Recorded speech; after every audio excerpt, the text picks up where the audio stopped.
Ayo, segera download Quran Tadabbur, tafsir dalam genggaman Anda.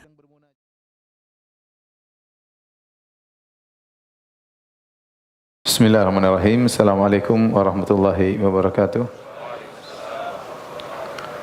Alhamdulillahi ala ihsanih wa syukru lahu ala taufiqihi wa amtinanih wa asyhadu an la ilaha illallah wahdahu la syarika lahu ta'ziman li sya'nih wa asyhadu anna Muhammadan abduhu wa rasuluhu da'ila ridwanih. Allahumma salli alaihi wa ala alihi wa ashabi wa ikhwani. Hadirin dan hadirat yang dirahmati oleh Allah Subhanahu wa taala. Alhamdulillah, puji dan syukur kita panjatkan kepada Allah atas segala karunia yang Allah berikan kepada kita. Salawat dan salam semoga tercurahkan selalu kepada junjungan kita Nabi Muhammad sallallahu alaihi wasallam, juga kepada keluarganya serta seluruh sahabat beliau tanpa terkecuali. Kita lanjutkan pembahasan kita dari Sirah An-Nabawiyah dan kita masuk pada pembangunan Masjid Quba. Sebagaimana kita jelaskan pada pertemuan lalu, tatkala Nabi sallallahu alaihi wasallam tiba di Madinah, Nabi sallallahu alaihi wasallam tidak langsung menuju ke pusat kota Madinah, tapi Nabi sallallahu alaihi wasallam mampir di daerah selatan kota Madinah, yaitu daerah Quba. Yang di situ Nabi kemudian berdiam di situ beberapa waktu, kemudian untuk membangun Masjid Quba. Dan Masjid Quba inilah yang dipuji oleh Allah Subhanahu wa taala dalam Al-Qur'an surat At-Taubah, la masjidun ussisa 'ala taqwa min awwali yaumin ahaqqu an taquma fih. Sungguh Masjid Quba itu adalah masjid yang pertama kali dibangun di atas ketakwaan di hari pertama, min awwali yaumin, di hari yang pertama, ya. Dan ini menunjukkan tentang keistimewaan Masjid Quba. Oleh karenanya begitu mulianya Masjid Quba sampai Nabi SAW setiap hari Sabtu beliau pergi ke Masjid Quba, ya. Kana ya'ti Masjid Quba kulla sabtin masyian aw raqiban. Nabi SAW setiap hari Sabtu beliau pergi ke Masjid Quba, terkadang naik kendaraan, naik tunggangan, dan terkadang beliau berjalan kaki. Oleh karena kata para ulama, dua-duanya sunnah. Kalau kita di Madinah, kita pergi ke Masjid Quba naik kendaraan atau jalan kaki, ya. Kalau rata-rata jemaah haji, jemaah umrah biasanya naik bis, ya. Tapi sesekali jalan kaki boleh, bagus, ya. Ya, kalau tahu jalan, saya sudah beberapa kali ke sana jalan kaki. Kalau jalan kaki dari Masjid Nabawi ke Masjid Quba kira-kira 40 menit, ya. 40 menit insyaallah lewat jalan-jalan tembus, enggak terlalu jauh. Tapi kalau antum mungkin 2 jam karena kesasar sana sini. Kesasar. Tapi sekitar gitu, sekitar 40 menit. Disebutkan karena Nabi sallallahu alaihi wasallam hari Sabtu beliau ke sana sengaja hari Sabtu untuk mengecek para sahabat yang mereka di sana. Nabi ingin nyambung tali ukhuwah, Nabi ke sana ngecek bagaimana kondisi mereka. Dan jelas Masjid Quba ini punya kenangan di hati Nabi sallallahu alaihi wasallam karena dia masjid yang pertama dalam sejarah Islam. Masjid yang pertama dalam sejarah Islam itu Masjid Quba. Dibangun sebelum Masjid Nabawi, ya. Dan Nabi SAW mengabarkan tentang keutamaan Masjid Quba. Kata Nabi SAW, man tatahhara fi baitihi thumma ata Quba'a fa shalla fihi salatan kana ka'adli al-umrah. Kata Nabi SAW, barang siapa yang bersuci di rumahnya kemudian dia pergi ke Masjid Quba dan solat di sana suatu solat, ya, maka seperti pahala umrah. Para ulama menjelaskan solat sini solat apapun. Kalau ke Masjid Quba mau solat sunnah, mau solat wajib, ya, selama solat itu disyariatkan, maka seorang kalau solat di sana, dia bersuci di rumahnya kemudian sampai sana dia solat, maka dia mendapatkan pahala umrah. Dan ini ganjaran yang sangat agung. Dan seorang kalau sampai di sana boleh dia solat 2 rakaat, boleh dia solat 4 rakaat, atau dia solat fardu. Pokoknya kalau dia solat di sana, dia dapat pahala seperti pahala umrah. Al-Hakim dalam Al-Mustadrak meriwayatkan, ya, dengan sanad yang sahih dari Sa'ad bin Abi Waqqas radhiyallahu anhu. Beliau berkata, li an usalliya fi masjid Quba'in rak'ataini ahabbu ilayya min an atiya baital maqdis marratain. Walau ya'lamuna ma fi Quba la tarabu ilaihi akbadal ibil. Kata Sa'ad bin Abi Waqqas radhiyallahu anhu, sungguh aku salat di Masjid Quba 2 rakaat saja lebih aku sukai daripada aku mendatangi Masjidil Aqsa 2 kali. Seandainya mereka mengetahui tentang keutamaan Masjid Quba, mereka akan bersafar menuju ke Masjid Quba. Ini perkataan Sa'ad bin Abi Waqqas yang menunjukkan keutamaan salat di Masjid Quba. Setelah Nabi SAW membangun Masjid Quba, tentunya kata para ulama ini menunjukkan konsentrasi Nabi penuh tentang masjid, karena masjid adalah pusat kegiatan Islam. Masjid dahulu bukan cuma buat salat aja, ya. Para sahabat kumpul di sana, rapat di sana, kegiatan dakwah di sana, ya. Ada masalah kemasyarakatan mereka diskusikan di masjid. Ya, pendidikan mulai dari masjid, dan itu adalah markas Islam. Ya, oleh karenanya yang pertama kali dibangun oleh Nabi SAW adalah masjid. Nabi belum bangun yang lain. Yang pertama yang penting masjid dibangun dulu. Setelah Nabi selesai bangun masjid, kemudian Nabi SAW naik di atas tunggangannya. Kemudian Abu Bakar dibonceng oleh Nabi SAW. Kemudian Nabi SAW berjalan meninggalkan daerah Quba menuju kota Madinah. Waktu Nabi SAW berjalan bersama Abu Bakar, maka datang sekelompok dari Banu Najjar, yaitu kaum Ansar, yang mereka datang mengelilingi Nabi SAW sambil menghunuskan pedang mereka. Ya, mereka pun mengiringi Nabi SAW dalam perjalanannya. Kemudian di tengah perjalanan, waktu itu Nabi SAW meninggalkan Quba hari Jumat. Di tengah perjalanan Nabi mendapati waktu duha, ya, atau waktu Jumat di sebuah tempat lembah yang disebut dengan Wadi Ronuna.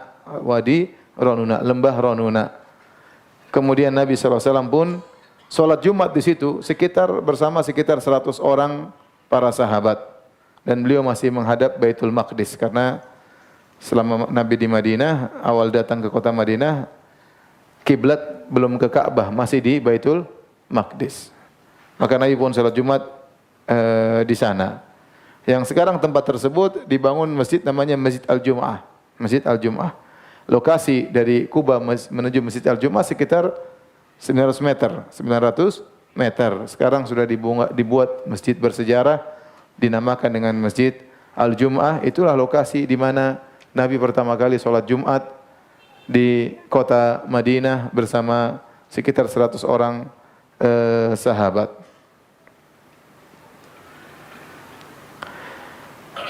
Adapun di Mekah Nabi tidak pernah sholat Jumat, dan itu Jumat pertama kali Nabi kerjakan. Ya. Adapun di Mekah Nabi tidak pernah sholat Jumat karena kondisi tidak memungkinkan, karena Jumat butuh khutbah, butuh tempat orang berkumpul, sementara mereka di Mekah mereka diintimidasi, disiksa, ya, dipersulit oleh kaum musyrikin, sehingga Nabi tidak berkesempatan sholat Jumat. Baru pertama Nabi sholat Jumat tatkala tiba di kota Madinah. Kemudian berangkatlah setelah sholat Jumat, Nabi melanjutkan perjalanan menuju pusat kota Madinah. Dulu Quba itu bukan Madinah, ya. Quba itu luar kota, ya. Kalau sekarang ya Quba sudah masuk kota Madinah, ya. Karena Madinah semakin luas. Dulu kota Madinah kecil, ya. Kata para ulama, kota Madinah dahulu itulah Masjid Nabawi bersama pagarnya. Itulah kota Madinah zaman dahulu. Seluas itu. Jadi kalau ada orang keluar pagar Masjid Nabawi, keluar kota berarti. Kan itu sempat dibuat pagar juga di zaman pemerintahan siapa, dibuat pagar menutupi kota Madinah, dibuat gerbang masuk lewat gerbang situ. Itulah kota Madinah dahulu, artinya rumah-rumah berputar di sekitar situ saja, ya. Sehingga namanya Quba jauh, ya. Apalagi Zulhulaifah itu juga luar kota, Bir Ali luar kota, ya. Jadi Quba dulu bukan Madinah, Quba lain, Madinah lain. Tapi sekarang Quba sudah masuk areal kota Madinah. Maka Nabi berangkat dari Quba menuju kota Madinah, ya.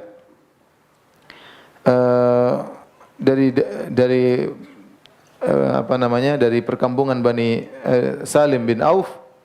Kemudian Nabi SAW pun berjalan dengan ontanya, ya. Setiap Nabi lewat suatu rumah atau suatu kampung, maka mereka minta Nabi untuk singgah. Tatkala Nabi sallallahu alaihi wasallam melewati suatu tempat, dia bertemu dengan beberapa orang, kemudian mereka berkata, "Ya Rasulullah, aqim indana fil adadi wal uddati wal mana'ah." Ya Rasulullah, mampirlah, singgahlah di tempat kami, ya. Menginap di tempat kami, sungguhnya jumlah kami banyak dan kami punya kekuatan, ya. Aman kalau bersama kami, ya. Kata Nabi sallallahu alaihi wasallam, "Khallu sabilaha fa innaha ma'murah." Biarkan ontaku berjalan, sungguhnya dia sedang diperintah. Jangan ditahan. Fakhallau sabilaha. Akhirnya mereka biarkan onta Nabi jalan.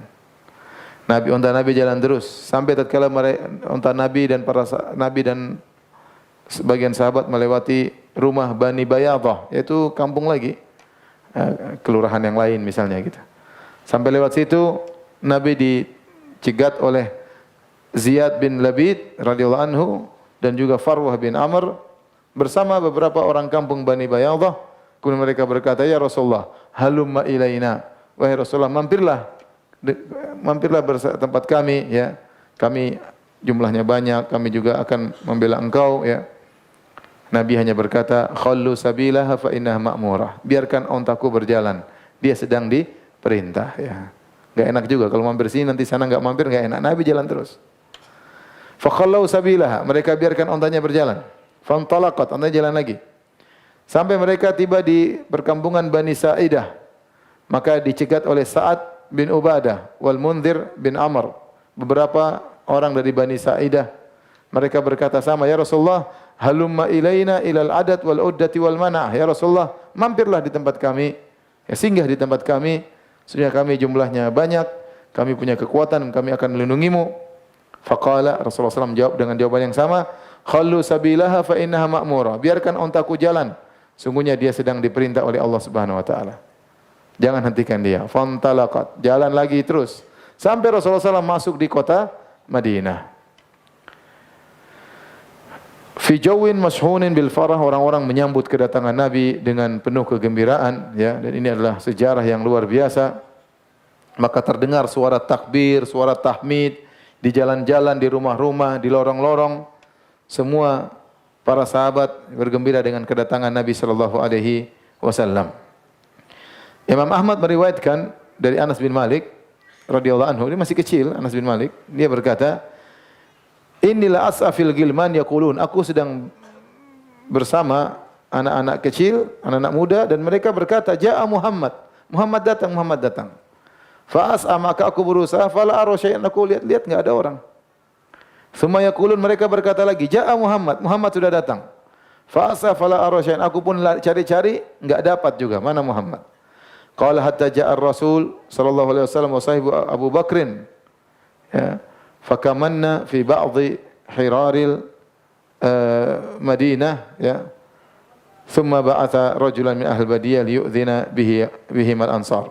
Maka kami tiba-tiba datang Nabi dan Abu Bakar, dan kami sedang berada di suatu tempat, kami bersembunyi, ngelihat-lihat, oh kelihatan Nabi sallallahu alaihi wasallam bersama Abu Bakar. Maka kemudian Rasulullah SAW dan Abu Bakar mengutus seorang untuk mengumumkan kepada kaum Ansar bahwasanya Nabi sudah datang. Maka datanglah para sahabat, ya, sekitar 500 orang, mereka menyambut kedatangan Nabi dan Abu Bakar radhiyallahu taala anhu. Sambil mereka berkata, "Intaliqu aminin muta'in." Ya. Silakan jalan wahai Nabi dan Abu Bakar, kalian datang dalam kondisi aman dan akan ditaati. Orang-orang begitu ramai menyambut Nabi sallallahu alaihi wasallam sampai gadis-gadis yang biasanya dipingit dalam rumah juga keluar pengin lihat.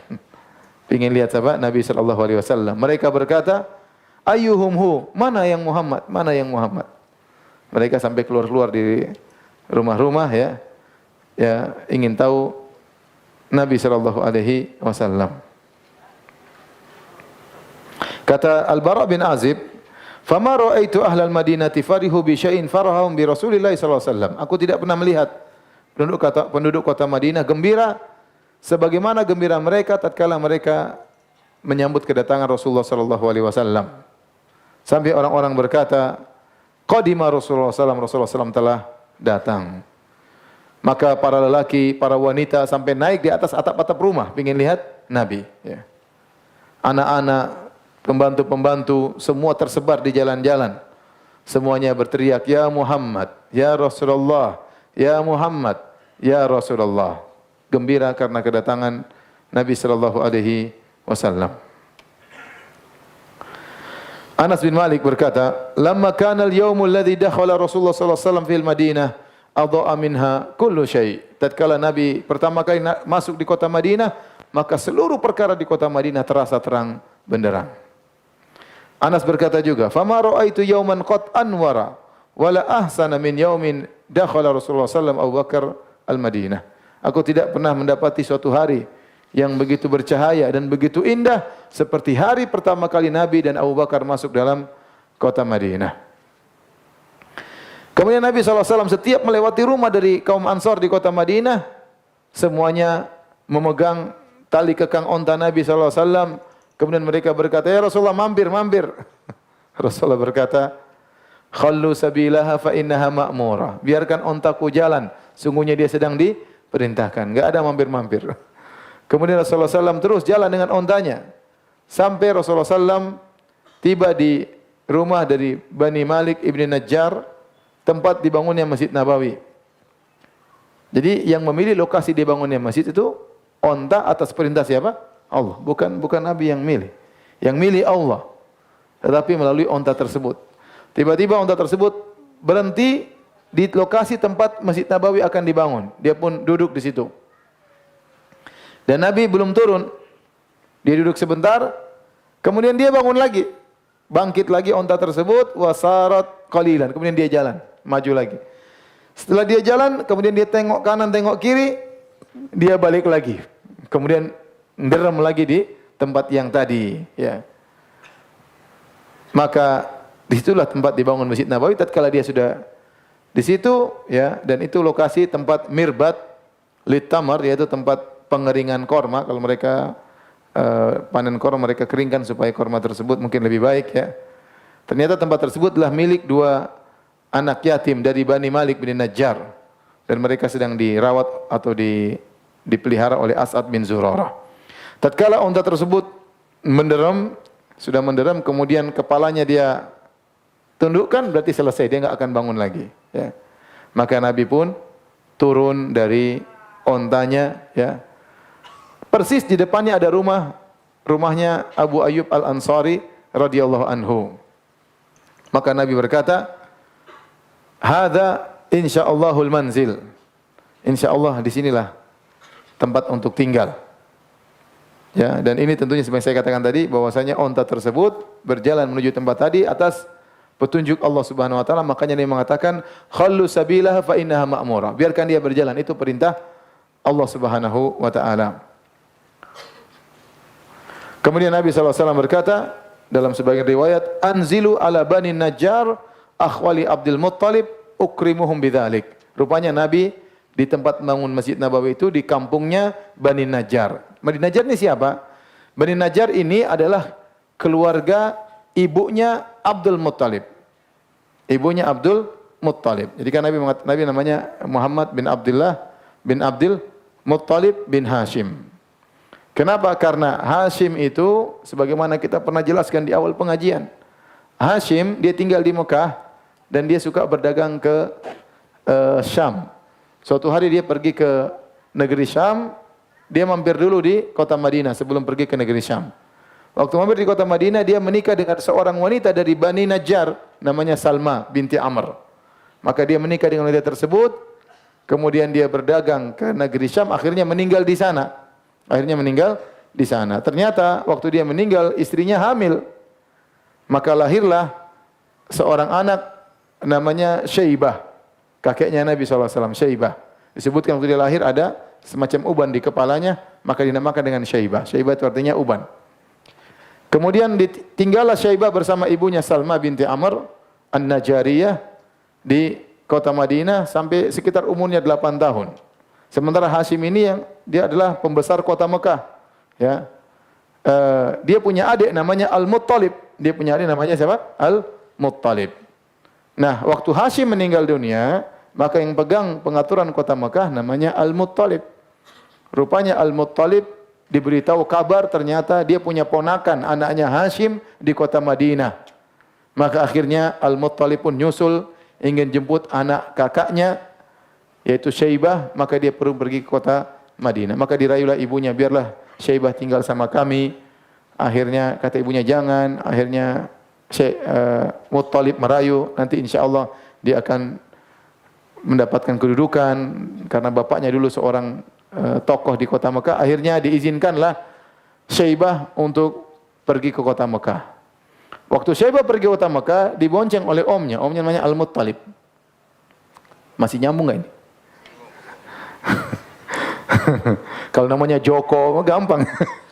Al-Muttalib, Hashim, Salma. Akhirnya berangkatlah Syaibah digonceng oleh Al-Muttalib masuk di kota Mekah. Waktu dia masuk di kota Mekah, orang-orang menyangka karena mereka tahu Muttalib tidak punya anak seperti ini. Maka mereka menyangka itu budaknya Muttalib. Maka mereka panggil dengan Abdul Muttalib. Artinya budaknya si Al-Muttalib. Ternyata itu bukan budaknya, ini adalah ponakannya. Itulah kakek Nabi SAW, Abdul Muttalib. Nama aslinya adalah Syaibah. Nama aslinya adalah apa? Syaibah. Jadi kakek Nabi itu, Al-Muttalib itu, ibunya namanya Salma binti Amr An-Najjariyah. Penduduk kota Madinah dari kaum Ansar. Maka waktu Nabi berjalan dengan ontanya, ternyata Allah pilihkan onta tersebut untuk menderem di kampungnya Bani Najjar. Kampung nenek moyangnya. Kampung ibu dari kakeknya. Maka Nabi berkata, Anzil ala Bani Najjar, aku tinggal di kampung Bani Najjar, akhwali Abdul Muttalib, keluarga kakekku Abdul Muttalib, ukrimuhum bidzalik, aku ingin muliakan mereka dengan ini, dengan tinggal di tempat mereka. Jadi Nabi ingin nyambung silaturahmi. Kemudian setelah Nabi tiba di situ, Nabi berkata, ayu buyuti ahlina akrab. Ya, mana rumah yang paling dekat di sini? Maka Abu Ayyub Al-Ansari radhiyallahu anhu langsung menimpali. Dia berkata, ya Nabi Allah, hadhihi dari. Wahai Nabi Allah, wahai Rasulullah, inilah rumahku. Wa hadza babi, dan inilah pintuku, dekat dengan tempat onta menderem. Ya. Faqala lahu sallallahu alaihi wasallam, fantalik fahayyi lana maqilan. Ayo pergi, siapkan tempat kami untuk menginap. Abu Ayyub pintar. Waktu dia pergi, dia ambil pelananya Nabi dari onta, dia bawa ke rumahnya, biar Nabi enggak pergi. Fahtamala Abu Ayyub rohlan Nabi SAW. Maka Nabi belum masuk, dia duluan. Dia mendahului Nabi, dia ambil pelananya, dia bawa masuk ke rumahnya.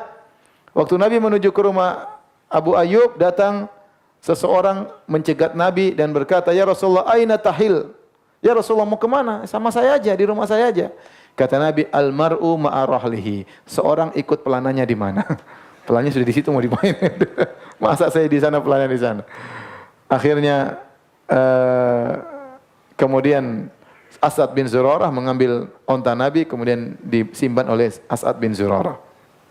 Adapun Abu Bakar radhiyallahu anhu, sebagaimana kita sampaikan pada pertemuan lalu, Abu Bakar nginap di seorang sahabat namanya Kharijah bin Zaid, yang nanti punya anak namanya Ummu Kulthum, saudarinya Aisyah radhiyallahu taala anha. Ya.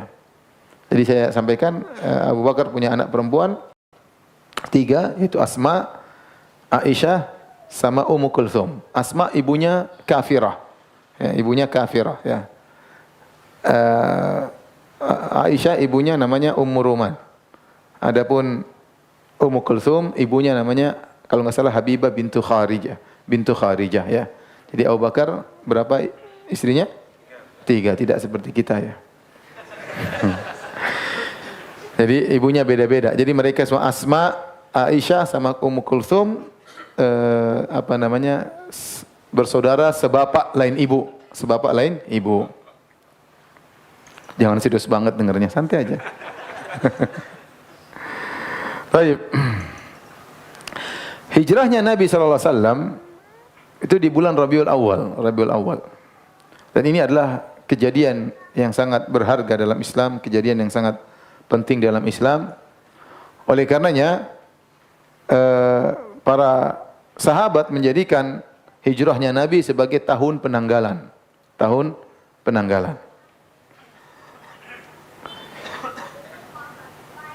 Al-Imam Al-Bukhari meriwayatkan dalam sahihnya dalam bab tarikh dengan beliau berjudul Min aina arrakhu tarikh, dari mana para sahabat memulai penanggalan. Ya. Ternyata para sahabat, kata Sahal bin Sa'ad, dia berkata, ma'addu min mab'atsin Nabi sallallahu alaihi wasallam wala min wafatihi ma'addu illa min maqdamihi al-Madinata. Mereka tidak menjadikan hari tahun penanggalan Islam menjadi patokan dari hari lahirnya Nabi, bukan juga dari hari wafatnya Nabi, tapi dari hari hijrahnya Nabi sallallahu alaihi wasallam. Demikian juga ya dalam riwayat ya Umar bin Khattab radhiyallahu anhu mengumpulkan para sahabat untuk menentukan tanggalan. Bagaimana kisahnya Umar menentukan tanggalan? Al-Hafidz Ibnu Katsir meriwayatkan dalam Al-Bidayah wa Nihayah pada tahun sekitar 16 Hijriah atau 17 Hijriah atau 18 Hijriah di zaman kekhalifahan Umar Ibn Khattab radhiyallahu taala anhu terjadi suatu kejadian, yaitu ada seorang mengeluh kepada Nabi sallallahu alaihi wasallam, mengeluhkan sambil membawa sak semacam bukti ya, semacam bukti, surat bukti ya. Ada orang yang harusnya bayar utang belum bayar-bayar. Padahal sudah tertulis dalam surat tersebut, dia harus bayar bulan Sya'ban. Sudah jatuh tempo di bulan Sya'ban dan sekarang sudah lewat, tapi dia belum bayar-bayar. Maka dia mengadu kepada Umar bin Khattab radhiyallahu taala anhu. Maka Umar bertanya, ini dalam surat perjanjian ini, Sya'ban yang mana dia harus bayar? Apakah Sya'ban bulan ini, tahun ini, ataukah Sya'ban tahun yang lalu? Atau Sya'ban tahun depan, enggak ada tahunnya, cuma ada bulan apa? Sya'ban. Ya. Karena orang-orang Arab dahulu mereka mengetahui bulan, ya Muharram, Safar, Rabiul Awal, Rabiul Tsani, mereka sudah tahu. Sejak zaman jahiliyah mereka tahu, tapi mereka tidak ada tahun. Tahun keberapa, tahun keberapa enggak ada. Makanya mereka kalau membuat penanggalan, mereka bilang, mereka kaitkan dengan peristiwa tertentu. Seperti Nabi SAW dilahirkan amal fil. Nabi Muhammad SAW lahir di tahun peristiwa tentara bergajah dihancurkan oleh Allah Subhanahu wa taala. Kemudian mereka mengatakan si fulan lahir 2 tahun sebelum peristiwa tentara bergajah. Si fulan lahir 5 tahun setelah peristiwa tentara bergajah. Mereka belum ada tahun pertama, tahun kedua, tahun ketiga, enggak ada. Yang ada adalah orang-orang Romawi dan orang Persia. Mereka sudah punya tahun penanggalan. Gara-gara kasus ini, maka Umar mengumpulkan para sahabat. Kita harus bikin tahun, kalau enggak nanti bingung ya. Sya'ban jatuh tempo, Sya'ban yang mana? Di sini enggak tertulis. Sya'ban tahun lalu kah, tahun sekarang kah, atau tahun depan? Maka Umar pun berdiskusi. Sebagian mereka berkata, sudahlah kita mengikuti tahunnya orang-orang Romawi. Ya, dan orang-orang Romawi mereka membuat tanggalan tahun dengan kerajaannya Iskandar bin Philips Al-Makedoni ya. Apa bahasa Inggrisnya Iskandar? Alexander kan? Alexander bin Philips ya. Mereka mulai tanggalan dengan Alexander bin Philips. Umar bilang enggak. Sebagian lagi, bagaimana kalau kita ikuti tahunnya orang-orang Persia? Ya. Orang-orang Persia juga sama, mereka membuat tahun sesuai dengan raja mereka. Umar juga tidak setuju. Sebagian sahabat lagi memberi ide, bagaimana kalau kita memulai tanggalan dengan tahun lahirnya Nabi SAW di tahun pertama. Sebagian lagi mengatakan bagaimana kalau kita menjadikan tahun pertama Islam adalah tahun di mana Nabi diangkat menjadi seorang Rasul. Sebagian lagi berkata bagaimana kalau kita menjadikan tahun pertama Islam adalah tahun hijrahnya Nabi SAW. Sebagian lagi mengatakan tidak, kita tentukan tahun pertama Islam, tahun wafatnya Nabi SAW. Akhirnya setelah mereka berdiskusi, Umar mengatakan kita menjadikan tahun pertama tahun hijrahnya Nabi SAW. Al-Hafidz Ibnu Hajar rahimahullah ta'ala waktu mengomentari kisah ini, ya, beliau berkata, apa hikmahnya? Kenapa tidak dijadikan tahun lahirnya Nabi sebagai tahun pertama Islam, atau tahun wafatnya Nabi sebagai tahun wafatnya Islam? Ya.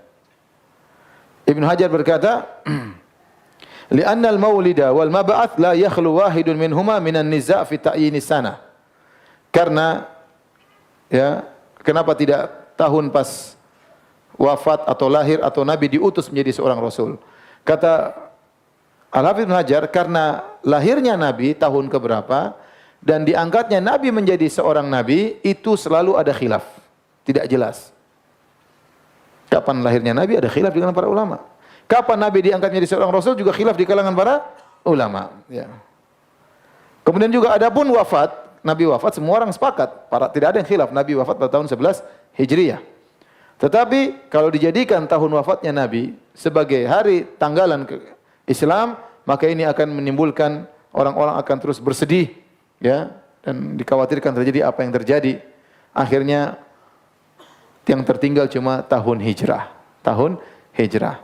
Oleh karenanya Umar dengan ilham dari Allah Subhanahu wa taala dan disepakati oleh para sahabat menjadikan hijrahnya Nabi sebagai tahun pertama Islam. Dan benar, hijrah Nabi ini luar biasa. Dengan hijrahnya Nabi dari Mekah menuju kota Madinah, maka terjadilah perubahan luar biasa.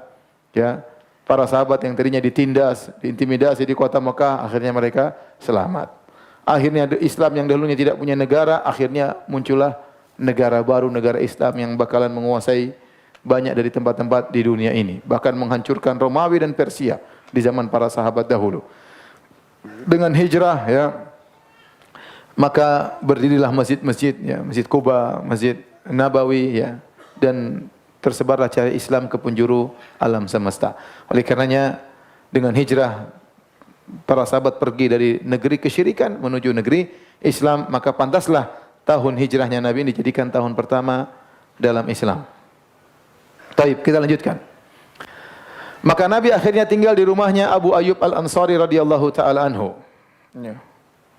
Dan Abu Ayyub tentunya sangat gembira dengan datangnya Nabi sallallahu alaihi wasallam tinggal di rumahnya Abu Ayyub. Rupanya rumahnya Abu Ayyub ini 2 lantai. Lantai pertama, lantai kedua. Nah, Nabi sallallahu alaihi wasallam tinggal di bawah, Abu Ayyub di atas sama istrinya. Abu Ayyub di atas sama istrinya. Itu rumah sederhana tapi dua lantai, ya. Kemudian lama-kelamaan mereka merasa tidak enak. Jadi Nabi tinggal di sini sebulan. Mungkin hari pertama, oke, hari kedua, tapi hari berikutnya mereka merasa enggak enak. Masa kita tiap hari lewat di atas kepala Nabi sallallahu alaihi wasallam? Mereka merasa enggak enak. Masa kita berjalan di atas kepala Nabi sallallahu alaihi wasallam? Akhirnya mereka bagaimana supaya enggak jalan di atas kepala Nabi? Mereka hanya tinggal di pojok-pojokan rumah. Jangan sampai di tengah-tengah.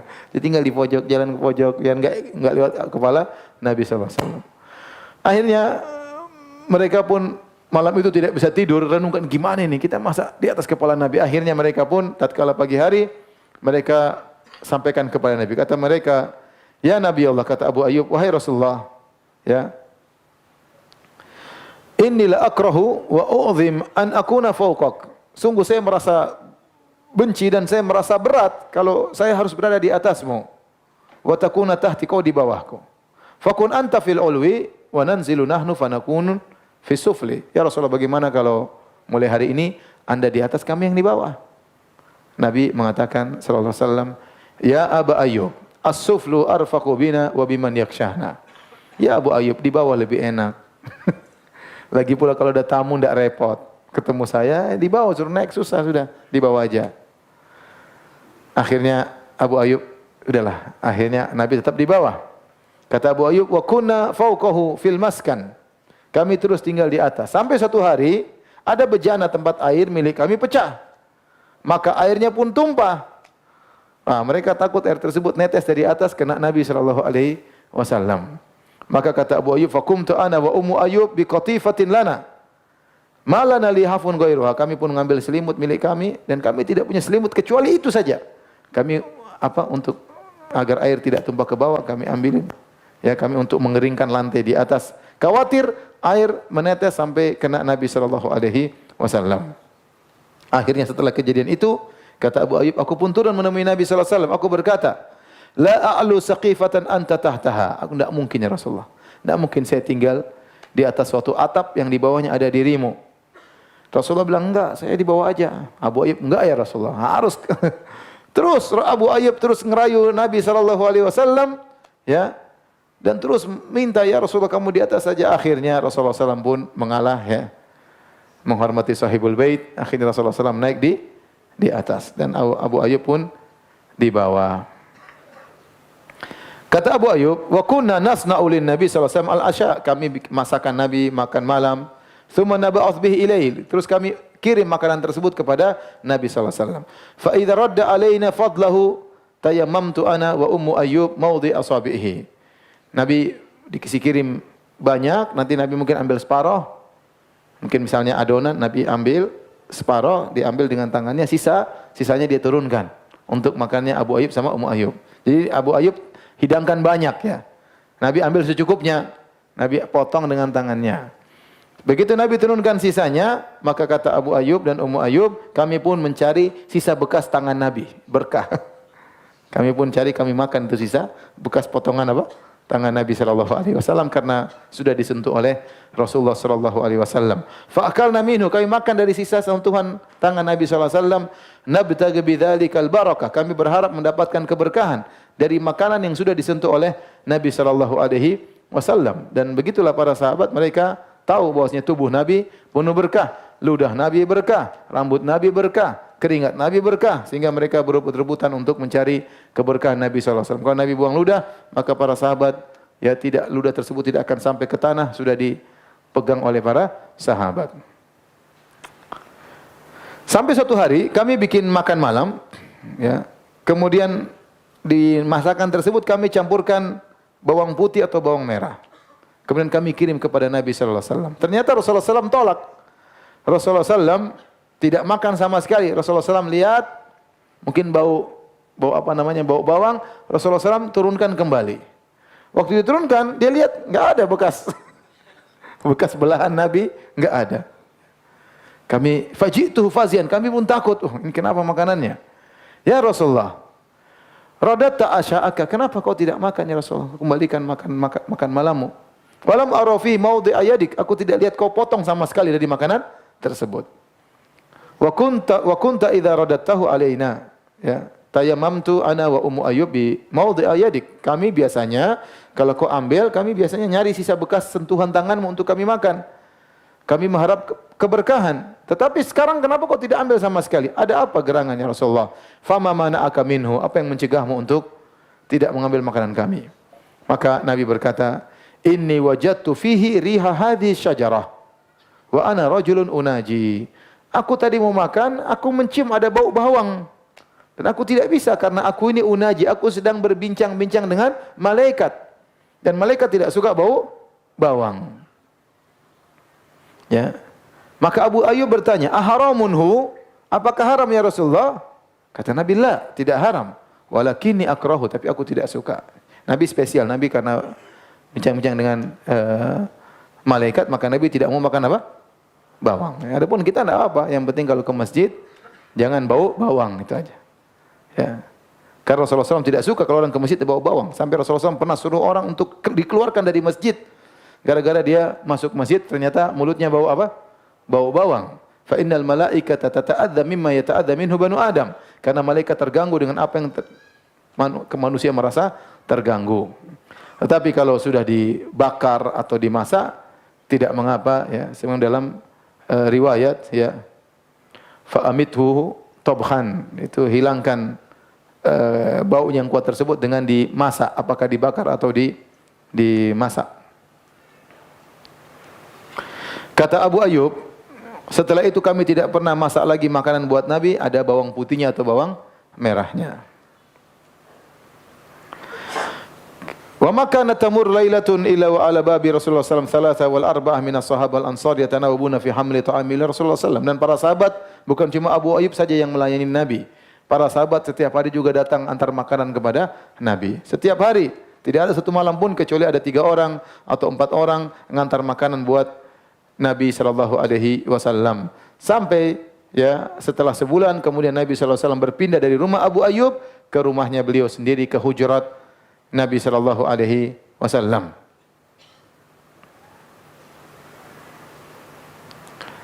Hadirin dan hadirat yang dirahmati Allah Subhanahu wa taala, berlalu hari-hari ya, Nabi sallallahu alaihi wasallam sudah meninggal ya. Kemudian Ibnu Abbas sudah besar, Ibnu Abbas sampai di masa pemerintahan Ali bin Abi Thalib.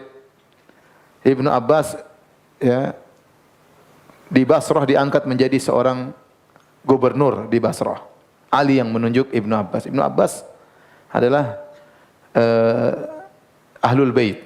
Jadi Ahlul Bait itu siapa? Ahlul Bait itu semua dari keturunan Bani Hashim, semuanya Ahlul Bait. Di antaranya zuriyatun Nabi sallallahu alaihi wasallam, di antaranya Alu Abbas, anak-anak keturunan Abbas bin Abdul Muttalib, semuanya Ahlul Bait. Oleh karena saya di Madinah saya punya kawan-kawan, ada yang Ahlul Bait dari keturunan Nabi sallallahu alaihi wasallam, ada yang dari zuriyatul Husain, ada yang dari zuriyat Al-Hasan, dari keturunan Al-Hasan bin Ali bin Abi Thalib. Dan ada juga saya punya teman Ahlul Bait dari keturunan Abbas bin Abdul Muttalib. Mereka juga Ahlul Bait. Keturunan Abbas. Di antara Ahlul Bait adalah Ibnu Abbas. Ibnu Abbas adalah sepupu Nabi sallallahu alaihi wasallam dan dia sahabat junior. Ya. Setelah Nabi sallallahu alaihi wasallam meninggal, Ibnu Abbas suatu saat menjadi wali Al-Basrah, menjadi gubernur di Basrah, ditunjuk oleh Ali bin Abi Thalib. Ya, kebetulan waktu itu Abu Ayyub Al-Ansari sedang datang ke Basrah. Datang menuju Basrah. Dan juga gubernurnya adalah Ibnu Abbas. Maka Ibnu Abbas mendapati kedatangan Abu Ayyub Al-Ansari sebagai kesempatan besar untuk dia membalas kebaikan Abu Ayyub yang pernah melayani Nabi sallallahu alaihi wasallam. Tatkala Abu Ayyub datang ke Basrah, ya, maka Ibnu Abbas pun tahu, dia pun mengosongkan rumahnya. Farraga lahu baitahu, diriwayatkan oleh Al-Hakim dalam Mustadrak yang hasan, ya, dari Habib bin Abi Thabit, anna Abu Ayyub Al-Ansari qadima ala Ibnu Abbas al-Basrata fafarraga lahu baitahu. Tatkala Abu Ayyub datang ke Basrah, maka Ibnu Abbas mengosongkan rumahnya untuk siapa? Abu Ayyub, karena Nabi pernah tinggal di rumahnya Abu Ayyub.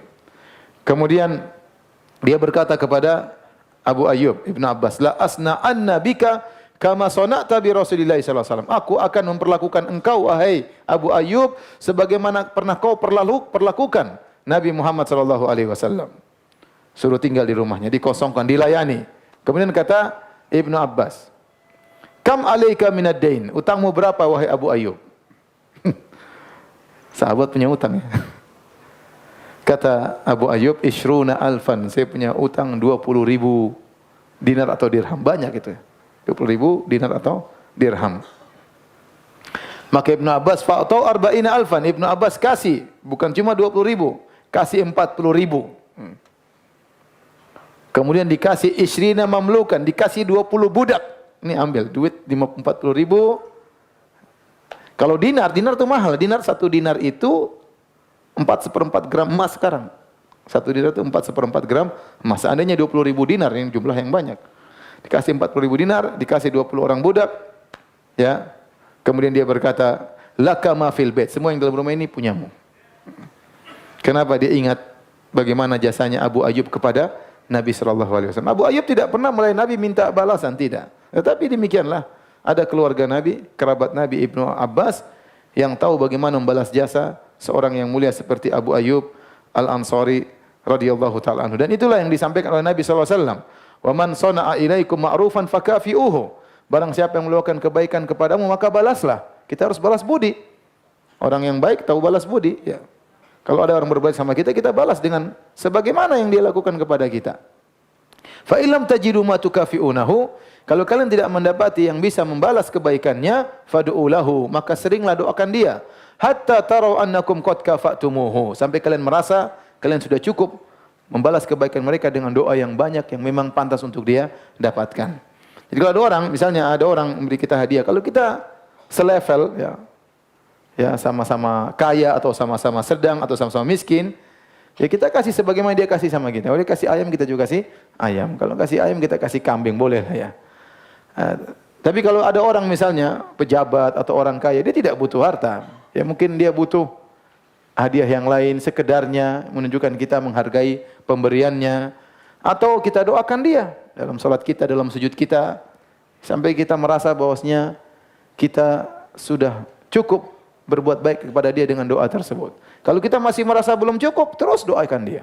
Terus doakan dia. Karena kebaikan harus dibalas dengan kebaikan. Islam melarang kita melupakan kebaikan orang lain. Ya. Islam melarang kita melupakan kebaikan orang lain. Makanya dalam hadis kata Nabi sallallahu alaihi wasallam, la yashkurillah man lam yashkurin nas. Tidaklah seorang dikatakan bersyukur kepada Allah kalau tidak tahu bersyukur kepada orang lain. Jadi kalau orang lain berbuat baik sama kita, kita lupakan ya.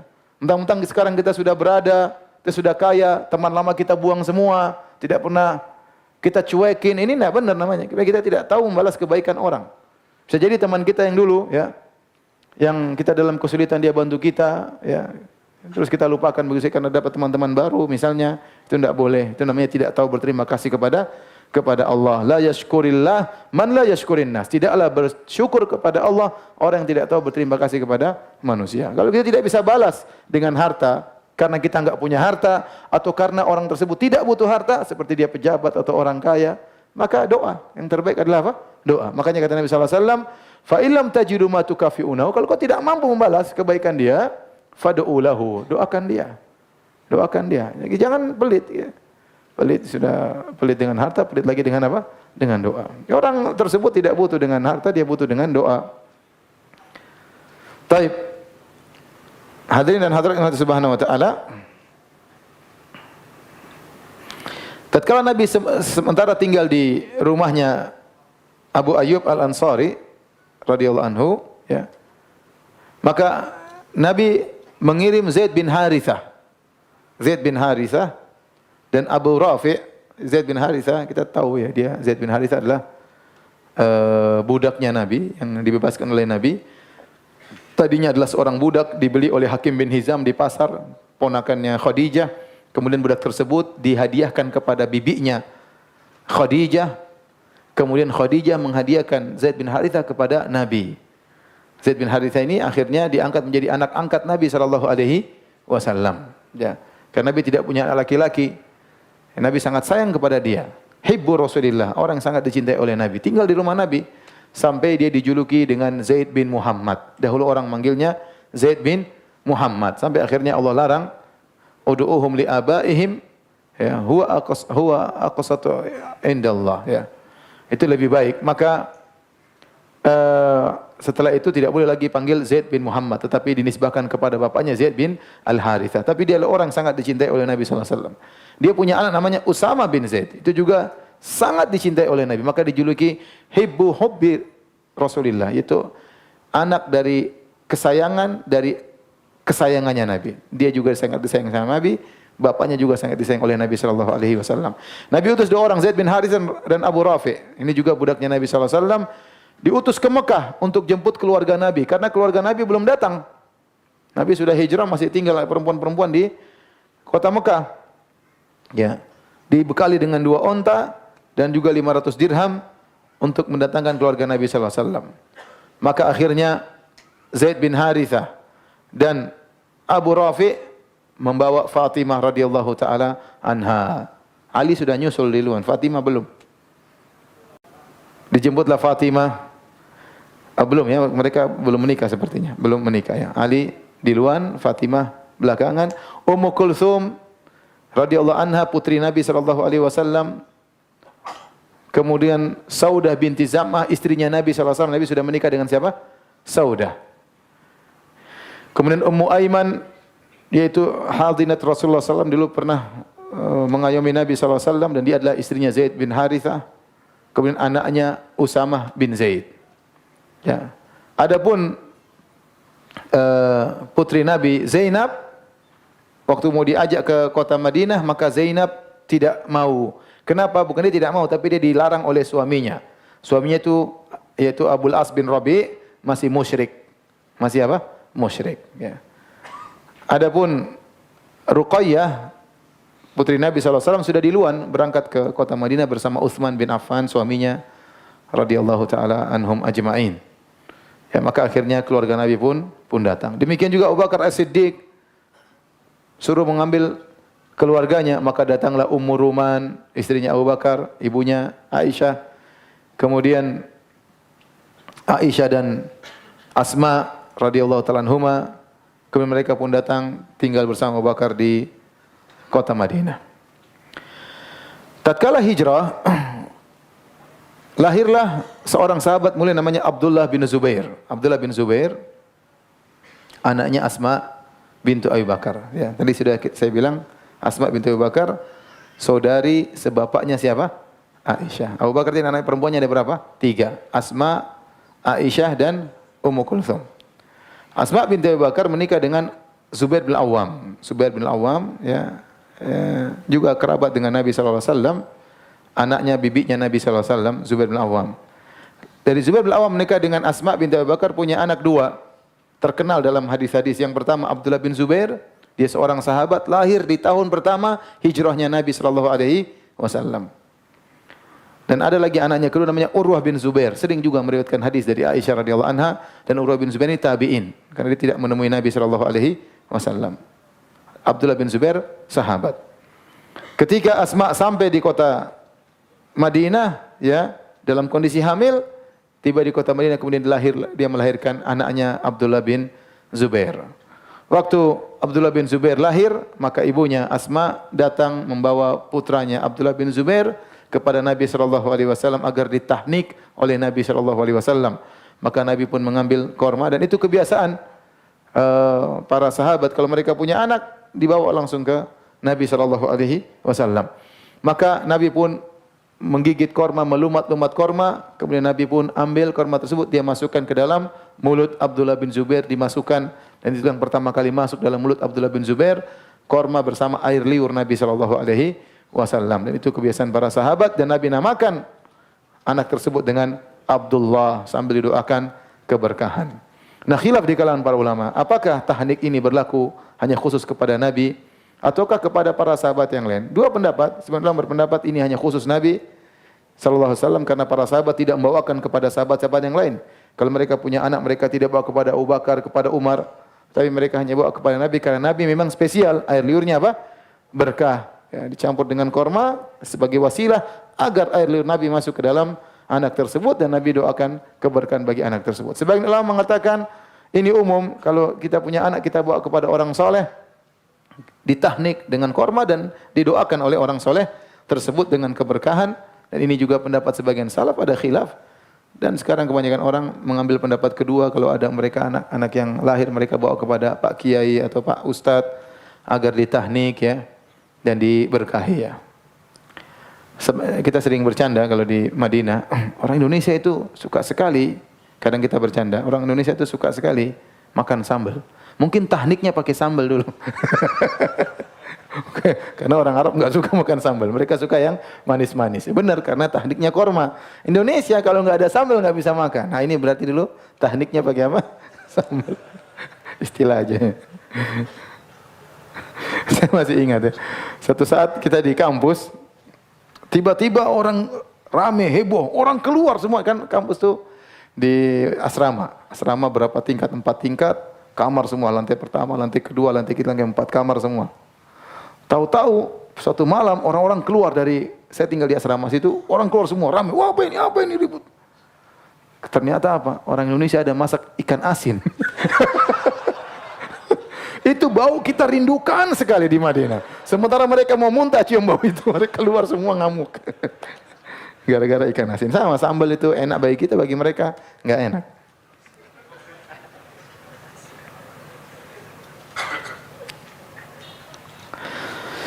Baik hadirin. Lanjut apa tanya jawab?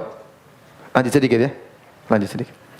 Kota Madinah adalah kota yang dikenal dengan kota pembawa demam. Demam di sana dikenal dengan Hummal Madinah. Demam kota Madinah. Orang yang tinggal sana pasti kena demam. Kalau saya katakan, saya sering sampaikan ibarat di Papua dikenal dengan malaria. Orang ke Papua pasti kena malaria. Nah, orang kalau ke kota Madinah pasti kena demam Madinah. Oleh karenanya para sahabat yang berhijrah dari Mekah menuju Madinah semuanya demam, rata-rata demam. Kecuali Nabi SAW, Allah menjaga Nabi SAW. Al-Imam Ahmad meriwayatkan dengan sanad yang sahih dari Ali bin Abi Thalib, beliau berkata radhiyallahu anhu, lamma qadimna al-Madinata asabna min thimariha fajtawainaha wa asabana biha wa'kun. Tatkala kami tiba di kota Madinah, enak kami makan buah-buahan kota Madinah, tetapi kami enggak cocok dengan cuacanya, maka kami pun terkena demam. Akhirnya kaum Muhajirin terkena demam tatkala itu, dan mereka sangat kesulitan demam, tapi mereka tetap salat di masjid dan mereka sholat dalam kondisi duduk. Enggak kuat berdiri. Ya. Demamnya parah. Al-Imam Ahmad meriwayatkan dari Anas bin Malik radhiyallahu anhu, Nabi waktu datang kota Madinah dan wahiyya Muhammadun, yaitu kota Madinah penuh dengan demam, fahumman nas, maka orang-orang pun terkena demam. Fadakhala Nabi sallallahu alaihi wasallam al-masjid. Nabi masuk ke Masjid Nabawi, wan nasu qu'udun yusallun, orang-orang duduk sambil salat dalam kondisi apa? Duduk. Semua duduk dalam kondisi apa? Duduk. Rupanya sakit semuanya. Tapi subhanallah, mereka sakit, mereka semangat ke mana? Ke masjid ya. Maka Nabi berkata, Nabi komentari mereka. Salatul qa'id nisfu salatil qa'im. Kata Nabi, orang yang duduk itu salatnya setengah pahalanya daripada salat orang berdiri. Kata Anas, fatajassaman nasu salata qiyaman. Maka orang-orang berusaha berdiri. Tidak mau dapat pahala separuh. Lihat para sahabat, sakit-sakit pingin dapat pahala sempurna. Kita ceramah sana sini, salat berjamaah 27 kali lipat. 1 kali lipat juga tidak apa-apa di rumah ya. 27 kali lipat belum semangat. Ya. Ini sahabat sakit-sakit cuma dibilang 2 kali lipat harus berdiri, mereka berdiri padahal setengah mati. Mereka dalam kondisi sakit, mereka tetap ingin berdiri agar pahala sempurna bisa dapat 2 kali lipat. Karena solat berdiri, pahalanya 2 kali lipat daripada solat duduk. Bagaimana lagi kalau solat ke masjid 27 kali lipat, pahalanya besar sekali. Oleh karenanya seorang, ya, belum lagi pahala yang lain, langkahkan kaki dari rumah menuju masjid. Pulang itu berapa langkah? Coba kalau masjid kita 1 kilo, bayangkan. Kalau 1 langkah itu 1 langkah setengah meter, 500 meter lah terlalu jauh. Kalau 500 meter kita pergi berarti berapa? 1000 langkah. Bolak-balik 2000 langkah. Berarti ada 2000 derajat dinaikkan, 2000 dosa dihilangkan. Sampai di sana solatnya 27 kali lipat. Ya. Maksudnya apa? Kalau anda solat isya di masjid dibandingkan dengan solat isya di rumah cuma dapat pahala 4 rakaat. Tapi kalau anda solat di masjid 4 kali 27. Berapa itu? Hitunglah berapa coba? 100 berapa? 4 kali. Hitung aja, bisa dihitung kok. 80 tambah 28. 108 kali lipat. Bayangkan. Kalau dikali setahun, coba bayangkan. Ini selalu salat isya di rumah terus. Ini salat isya di masjid terus. Bayangkan. Jauh sekali. 108 kali 365 hari. Oh, sudah luar biasa. Ya. Tapi begitulah, kita kadang kurang semangat, malas-malasan. Tapi kalau dunia kita begitu, semangat. Seandainya kalau di masjid diumumkan, siapa yang sholat di masjid dapat 27 ekor kambing, orang pasti semangat ke masjid. Seandainya di tarbiyah dibilang, siapa yang sholat di tarbiyah dapat kambing 27 ekor, pasti masjid sudah rame. Rame kambing. Jadi sahabat itu dibilang sholat di dengan berdiri 2 kali lipat, maka mereka pun semangat untuk berdiri. Dan rata-rata orang sakit, ya. Sampai keluarga Abu Bakar sakit semua. Al-Imam Ahmad meriwayatkan dengan sanad yang sahih dari Aisyah, beliau berkata, "Lamma qadima Rasulullah sallallahu alaihi wasallam Madinah ishtaka ashabuhu." Tatkala Nabi datang ke Madinah, sahabat-sahabat pada sakit.